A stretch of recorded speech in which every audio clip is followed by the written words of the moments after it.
უბრალოდ ამგვარად განვაგრძოთ ჩვენი საუბარი ქართული ანბანის შესახებ.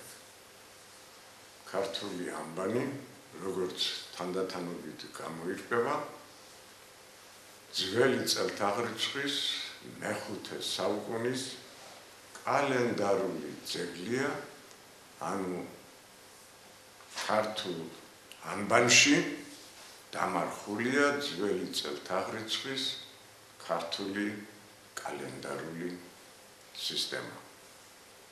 შეგიძლია ჩვენ გავიხსენოთ 342 წლის თარიღიანი ქართული თხზულება, რომელსაც ქებაი და დიდებაი ქართულისა ენისაი ეწოდება. ამ თხზულებაში იგულისხმება ქართული ანბანი, რომლის შესახებ ძეგლის ავტორი წერს, რომ ყოველი საიდუმლოი ამას ენასა შინა დამარხულ არს და ამდენად ეს ყოველი საიდუმლო ქართულ ანბანშია, ქართულ წერილობით ძეგლშია დამარხული და ჩვენ თანდათანობით უნდა განვაგრძოთ ჩვენი თხრობა ამ ქართული ანბანის საიდუმლოებათა შესახებ. როგორც მოგახსენეთ და ზოგადად ცნობილია, რომ დრო-ჟამის ათვლის ძირითადი ერთეულია დღე-ღამე. რატომ? იმიტომ რომ დღე-ღამის მეშვეობით ჩვენ აღვიცხავთ ნებისმიერ კალენდარულ ერთეულს, ეს იქნება კვირა, თვე თუ წელიწადი. ამდენად ცხადია, რომ ანბანში ჩვენ უპირველეს ყოვლისა უნდა გქონდეს დღე-ღამის არსის განმარტება და აი ეს დღე-ღამის არსის განმარტება სწორედ ქართული ანბანის პირველი 100 ნიშნით იწყება. აი ეს 100 ნიშანი გამოხატავს მთვარის ცაზე მოძრაობის იმ დრო-ჟამს, როდესაც სავსე მთვარე მიაღწევს ცაზე მოძრაობის უმაღლეს წერტილს, ზედა ზღვარს, ანუ ქართული ანბანის პირველი 100 ნიშანი დღე-ღამის დასაწყისის მაუწყებელია, როდესაც მთვარე აღწევს ცაზე მოძრაობის უმაღლეს წერტილს, მაშინ ზუსტად შუა ღამეა და ამდენად ქართული ანბანის პირველი 100 ნიშანი იმას გვეუბნება, რომ მთვარე კულმინაციურ წერტილში დგას ცაზე და ამდენად შუა ღამეა, როდესაც მთვარე, სავსე მთვარე ზედა კულმინაციაშია, მაშინ მზე მის საპირისპიროდ ქვედა კულმინაციაში იმყოფება და ამდენად დღე-ღამის დასაწყისია სავსე მთვარის ზედა კულმინაცია და შესაბამისად მზის ქვედა კულმინაცია.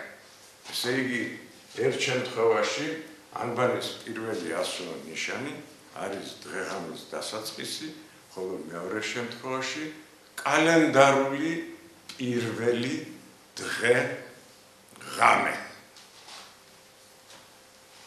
დღე-ღამის პირველი საათი. ახლა რა თქმა უნდა როგორ ვითვლით დღე-ღამის ხანგრძლივობას. რაკი ან დღე-ღამის პირველი საათია, უნდა გქონდეს დღე-ღამის 24 საათი და სწორედ ამ ფუნქციას ასრულებს ქართული ანბანის 24 100 ნიშანი. ქანი, ხოლო ჯვარი უძველესი დროიდან ქვეყნის სიმბოლოა ჩრდილოეთი, სამხრეთი, აღმოსავლეთი და დასავლეთი და ამდენად კალენდარული დღე შეადგენს 24 საათს ან პირველი კალენდარული საათია, ხოლო ხან უკანასკნელი დღე-ღამის უკანასკნელი 24 საათი.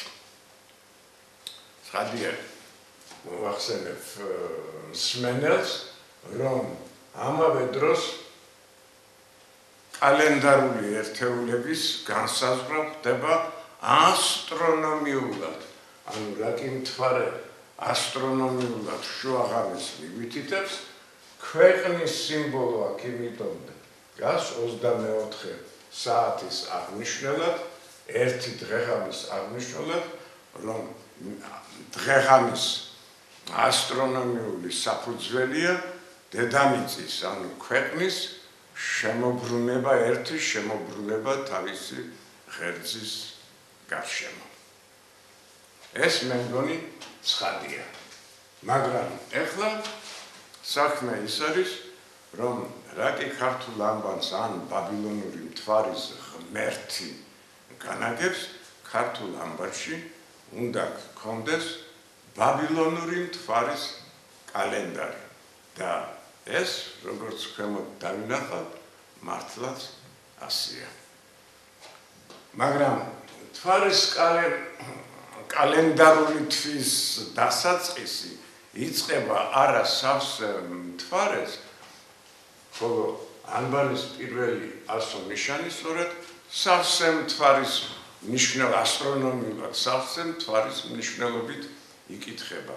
არამედ თვის ანგარიში ერთი თვის ათვლა უნდა იწყებოდეს როგორც წესი ახალი მთვარი და სწორედ აი ასეთი ვითარება გვაქვს ქართულ ამბანში. ახალი მთვარის გამოსახულება გახლავთ მე-15 ასო ნიშანი, ხოლო სავსე მთვარისა პირველი ასო ნიშანი. აქ მნიშვნელოვანია ის ამბავი, რომ უძველეს ბაბილონურ აღრიცხვაში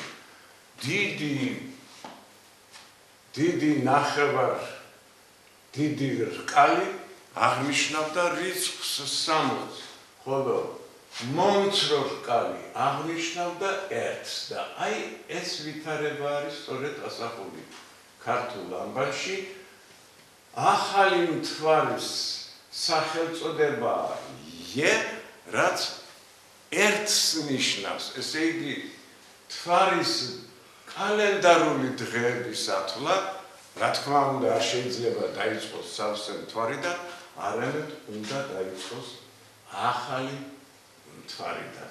და ეს ქართულ ამბანშიც მართლაც ასია. საქმე ის არის, რომ აქ ჩვენ ვეჯახებით ეგრეთ წოდებულ წერის მიმართულებას. სემური დედა ანბანი სწორედ წერის მიმართულება ამ დედა ანბანური დამწერლობისა არის მარჯვნიდან მარცხნივ და არა მარცხნიდან მარჯვნივ. ესე იგი რაკი მთვარის კალენდარული დღეების ათვლა ახალი მთვარე ამოდის დასავლეთის ციდან იწყება ესე იგი მთვარის მოძრაობა და აი ეს წერის მიმართულება როგორ არის გადაწყვეტილი ქართულ ანბანში. საქმე ის არის, რომ მე-15 ასო ნიშანი ე ამავე დროს არის ახალი მთვარე და ბაბილონური მთვარის კალენდრის პირველი დღე. რაკი ერთი აღნიშნავს, რომ მთვარის მოძრაობა იწყება ქართული დამწერლობის წერის მიმართულების საწინააღმდეგოდ. ესე იგი დასავლეთიდან აღმოსავლეთისაკენ. და საქმე ის არის, რომ ახალი მთვარიდან სავსე მთვარემდე მართლაც 15 კალენდარული დღეა. ესე იგი პირველი კალენდარული დღე იწყება ახალი მთვარიდან და რაკი ან ქართული ამბანის ასო ნიშანი თავისი სახელწოდებით 15 რიცხვის 15-ის აღნიშნელია შეფარულად ცხადი ხდება რომ ათვლა იწყება მარჯვნიდან ახალ მთვარიდან და მიემართება სავსე მთვარისაკენ. ამდენად ჩვენ გვაქვს ასეთი მოძრაობა მარჯვნიდან პირველი ასო ნიშნიდან მე-15 ასო ნიშნამდე და ამდენად აქ ათვლილია მთვარის კალენდარის 15 დღე. ხოლო შემდეგ სავსე მთვარიდან ათვლა მიდის მე-15 ასო ნიშნამდე და ვღებულობთ მთვარის ცაზე მოძრაობის აღრიცხვას ახალ მთვარიდან სავსე მთვარემდე და სავსე მთვარიდან მომდევნო ახალ მთვარემდე, რაც 30 კალენდარულ დღეს შეადგენს და ეს მართლაც ასია ერთიდან, ესე იგი, ან სავსე მთვარე მე-15 დღეა, ხოლო მე-15 დღიდან მომდევნო ახალ მთვარემდე 15 დღეა და ამდენად ვღებულობთ მთვარის კალენდარული თვის 30 კალენდარულ დღეებს. მნიშვნელოვანია ის გარემო, რომ ქართული ამბანის ნამდვილი სახელწოდება არის არა ქართული ასომთავრული, არამედ მრგლოვანი ხუცური. ხუცური ქურუმთა დამწერლობას ნიშნავს, ხოლო მრგლოვანი ნიშნავს ნათოფთა წრიულ მოძრაობას და სწორედ ეს არის დადასტურებული ჩვენს ქართულ ანბანში. მოძრაობა არის დასავლეთიდან ახალ მთვარიდან სავსე მთვარემდე და შემდეგ ესე იგი სავსე მთვარიდან ახალ მთვარემდე.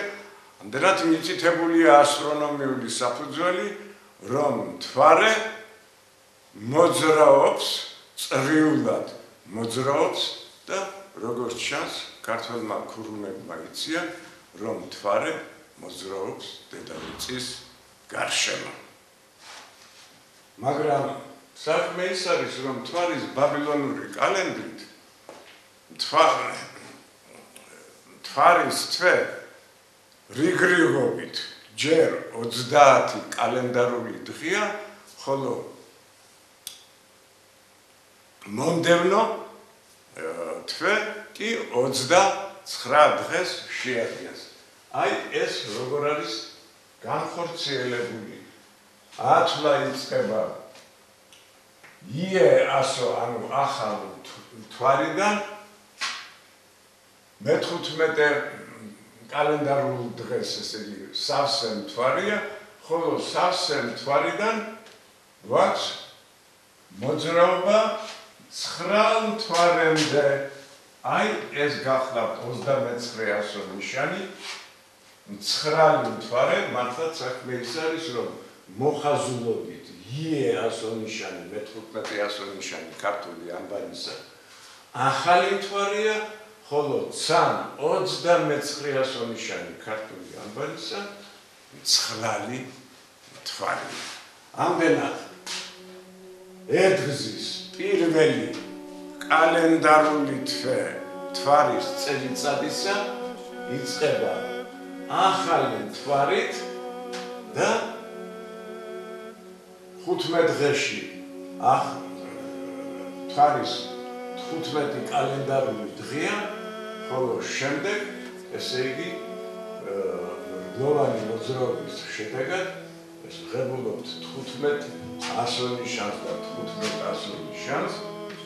იქიდან და აქედან 15 ასო ნიშანია, 15 მიმატებული ახალ მთვარიდან სავსე მთვარემდე 15 კალენდარული დღე, სავსე მთვარიდან მომდევნო ახალ მთვარემდე 15 კალენდარული დღე 30 დღე, ხოლო თუ პირველი კალენდარული თვარის წელიწადისა 30 დღიანია, მომდევნო თვე 29 დღიანი, ასე ხდება კენტ რიცხვებში ბაბილონური მთვარის კალენდარი 30 დღიანია, ხოლო ლუც რიცხვებში მთვარის კალენდარული დღე 29 დღიანია.